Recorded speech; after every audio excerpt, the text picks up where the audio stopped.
কিছুদিন আসে যে দিনগুলি মানুষের চেতনাকে নাড়া দেয়, হৃদয়কে উদ্বেলিত করে তোলে। শরীরের প্রতিটি রন্ধ্রে রন্ধ্রে অনুরণিত হয় জাতীয়তাবোধ। বুকটা গর্বে ফুলে ওঠে, যেন বলতে ইচ্ছা হয় আমরা স্বাধীন ভারতের স্বাধীন ভারতবাসী। আর সবাইকে বলি মেরা ভারত মহান।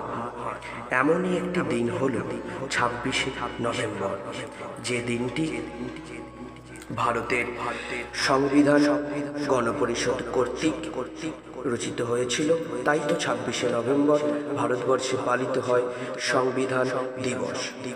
এই মহতী দিনটি বাংলা তথা সমস্ত ভারতবাসীর কাছে স্বপ্নের দিন, কারণ ভারতবর্ষ দীর্ঘ 200 বছর পর পরাধীনতার গ্লানি কাটিয়ে প্রথম ভারতের সংবিধান রচিত ও গৃহীত হয়েছিল।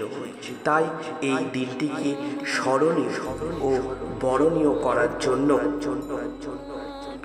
দেশের প্রতিটি প্রান্তে প্রান্তে পালিত হচ্ছে সংবিধান দিবস।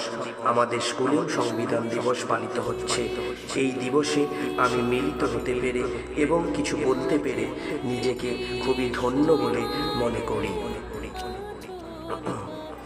প্রথমে কিছু বলার আগে স্যালুট জানাই ভারতের তিরঙ্গা পতাকার প্রতি, সালাম আদাব ও প্রণাম জানাই ভারতের শত শত বীর শহীদদের আর সমবেত সমস্ত সভ্যবৃন্দদের।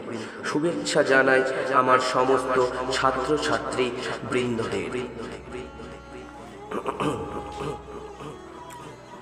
1757 সালে পলাশী যুদ্ধের পরাজয়ের মধ্য দিয়ে ভারতবর্ষের প্রথম স্বাধীনতার সূর্য অস্তমিত হয়েছিল। তারপর দীর্ঘ সংগ্রামের মধ্য দিয়ে বহু শহীদের রক্তে 1947 সালে 15ই আগস্ট ভারতবর্ষ স্বাধীন হয়। তারপর দীর্ঘ আলাপ আলোচনার মধ্য দিয়ে ডক্টর বি.আর. আম্বেদকরের নেতৃত্বে ভারতবর্ষের প্রথম সংবিধান রচিত হয়। আর 1949 সালের 26শে নভেম্বর গণপরিষদ কর্তৃক গৃহীত হয়।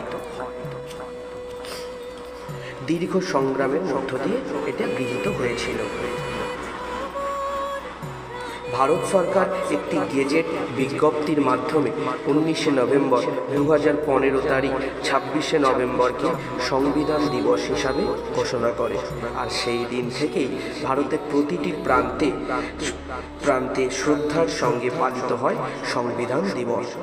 এই দিবস শুধু পালনীয় নয়, এই দিবস মর্মে মর্মে উপলব্ধির দিবস, এই দিবস অঙ্গীকারের দিবস। তাই তো এই দিবসে আমরা সবাই অঙ্গীকারবদ্ধ হব।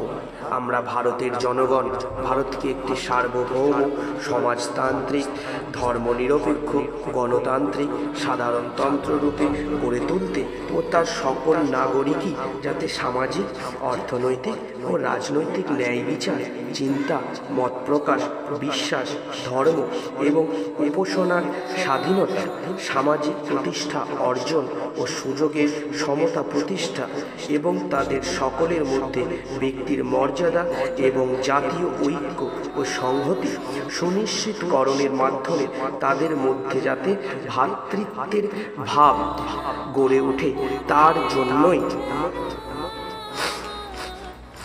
সত্য নিষ্ঠার সঙ্গে শপথ গ্রহণ করে আমাদের গণপরিষদে আজ 1949 সালের 26শে নভেম্বর এতদ্বারা এই সংবিধান গ্রহণ বিধিবদ্ধ ও নিজেদের অর্পণ করছি।